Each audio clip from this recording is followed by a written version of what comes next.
Part of the push for more accountability over the Boston Police Department will be centered on the City Council Ways and Means Committee.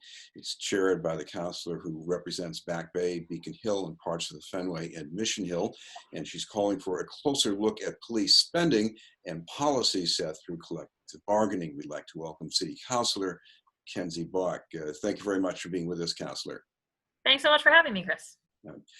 Councilor, you were among the majority who voted to approve the budget not so long ago. Even there was all this protest and calls for major reforms. But do you believe that was still the right thing to do, given, I guess, the work that's still yet to be done? Yeah, I mean, what's really important to me is that we answer those calls for reform and make real change in the way that we police in the city and the way that we allocate spending. As I laid out in my budget speech, and also more in the council meeting yesterday,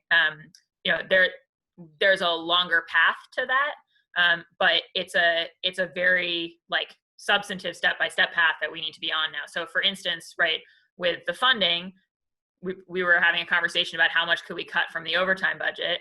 The mayor proposed cutting $12 million. I know lots of people felt like that's not enough. I agree that we should be reducing the overtime budget by more than that, but so much of the structure of our overtime budget is tied up in the police contract that to make further savings effective, we really need to change that document. But one of the things we can do for this year is make the $12 million a real savings. We actually really, to hit the budget item, probably need to save more like 20 million because we've been running over that budget item again and again, year after year. So that's one of the hearings we're going to have this month, is focused on what's the plan to control that. But that controlling overtime, keeping it down to those budget cuts that we passed last month, that needs to be step one here, right? Not the final step. I agree with the people saying that in and of itself is not enough, but it's part of where we have to begin.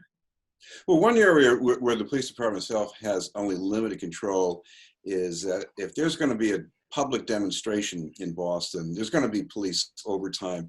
We've had some of those demonstrations over the past few years, but given that, if you look at how much overtime spending has increased during the same period, do you feel it's really higher than it should be?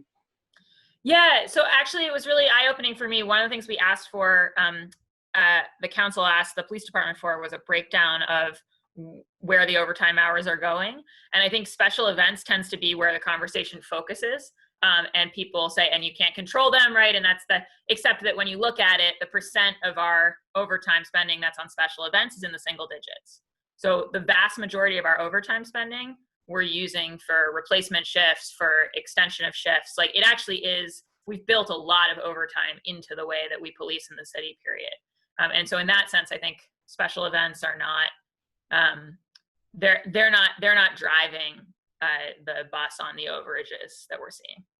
There are some overtime spending issues that we've heard about from one year to the next. We need overtime for cops going to court appearances. We need overtime for detectives who work long hours investigating murder cases. Is that something that just happens to be there all the time, or is there maybe a shortage of officers to do the work? So I think to fundamentally change, to bring down our overtime, we have to talk about how we police. And I think one of the areas, for instance, that I'm hoping to have us talk about is these pretextual stops. I don't know if you saw a few weeks ago, the news come out about our field investigation stops, and the fact that a hugely disproportionate number of them are people of color in the city, despite the fact that they're no more likely to have anything on their person. And that's an area actually where I think the fiscal accountability and accountability in terms of the experience of our citizens being policed sort of intersect, because that's a type of policing that I would like us to be doing a lot less of, and it's part of what drives the demand for those structural overtime hours. In terms of whether we have enough officers, whether we're too reliant, I think there are things again in our police contract that actually prevent the city from planning time in a way that prioritizes giving it to folks who would be on regular hours versus overtime. So actually there's some cost controls that we should be able to implement that we're prevented from implementing. by the way we've structured the contract. So I think there's a bunch of real change we could achieve on this front. And I will say that one thing we learned in the FY17 budget, which was before I was on the council, but back when I was a budget director, was that the city made an effort to true up overtime. And so they actually increased the overtime budget to reflect what it was really running at. And then it promptly started running over the new trued up value. So I do think we've seen from that there is something movable about the targets here, and now we need to be driving them down. Now, you provoked my curiosity about the police stops, usually to ask people questions, but there's been a bit of a lag in reporting those stops, and even when you have a racial breakdown, it doesn't tell me anything about how productive those stops are. Can the city council get something better than that from the department? I think we have to. I mean, Councilor Campbell, my colleague, who's the chair of public safety, has pushed for that data for an absurdly long time to get it finally out. And I think, we don't yet have all the details about what they're getting from those stops. What we do see is a very small percentage of them that are leading to anything subsequent from a policing perspective. But what I think about is what they're leading to for the individuals who experience them. Right? I mean, I don't want to live in a city where every time someone walks by a police officer, they tense up because their experience has been that they just get stopped for again and again for no reason. I think we undervalue sometimes the damage that does to our civic life when we talk about like policing outcomes for something like that. Well, one of the things you said that you want to see from the department about overtime is a real plan. What could that mean? So I think it's going to be three pieces. I think that we actually saw there was a moment during the last recession where the Menino administration got really serious about controlling overtime.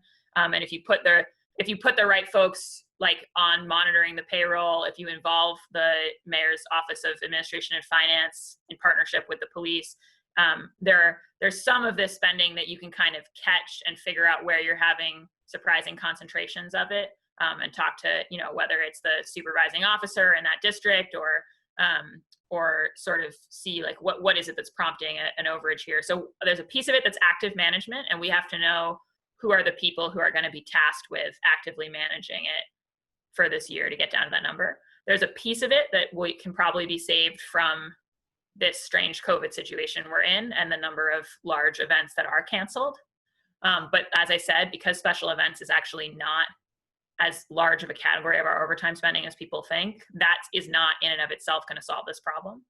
And then the third bucket is fundamental, like procedural changes to how we're policing in the city to reduce the demand for those overtime hours. And so that third bucket is, I think, where we have the conversation about things like pretextual stops.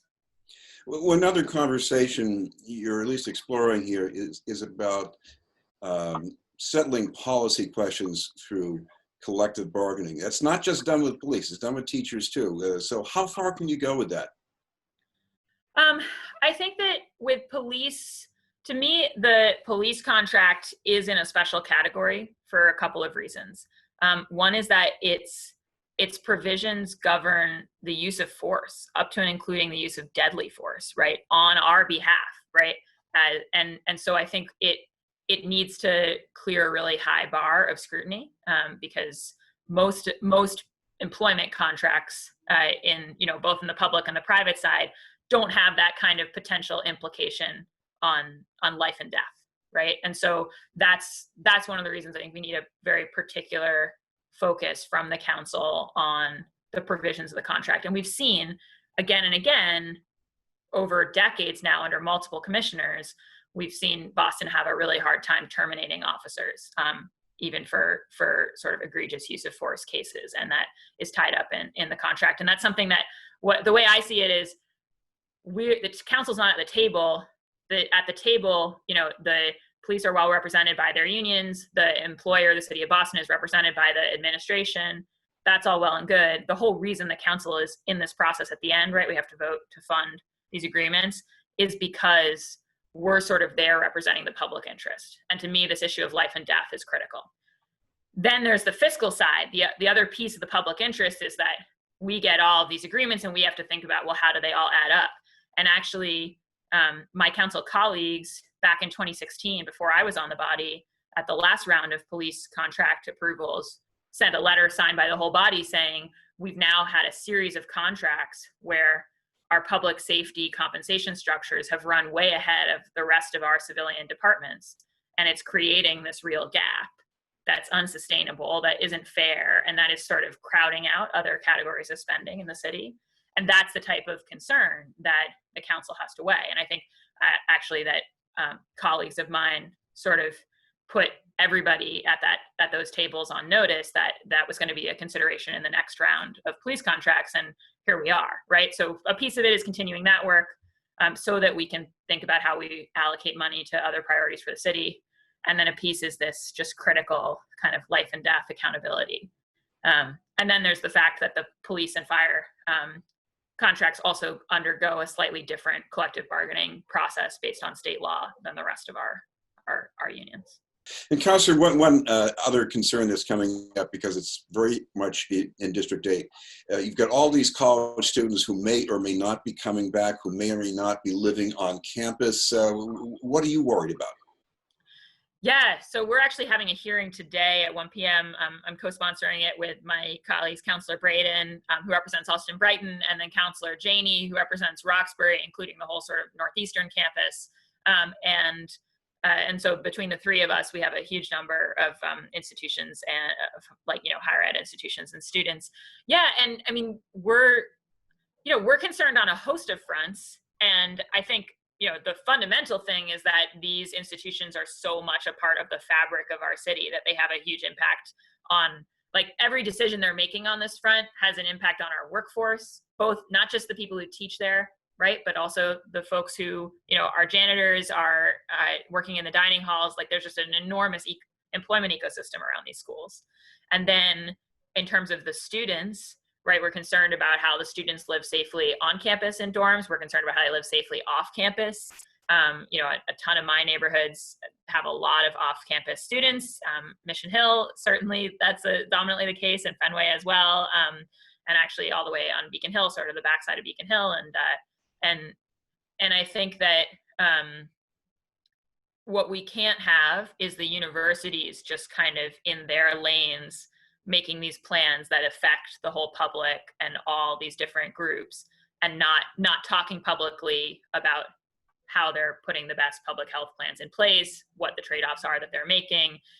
We need the public and the council and the city to be in that conversation. We can't afford to just let the chips fall where they may in September and then see where we've ended up. And I'm hearing a lot of anxiety in our neighborhoods, especially about, I think we struggle with the dynamics of living alongside undergraduates and dealing with parties and stuff like that in the best of times.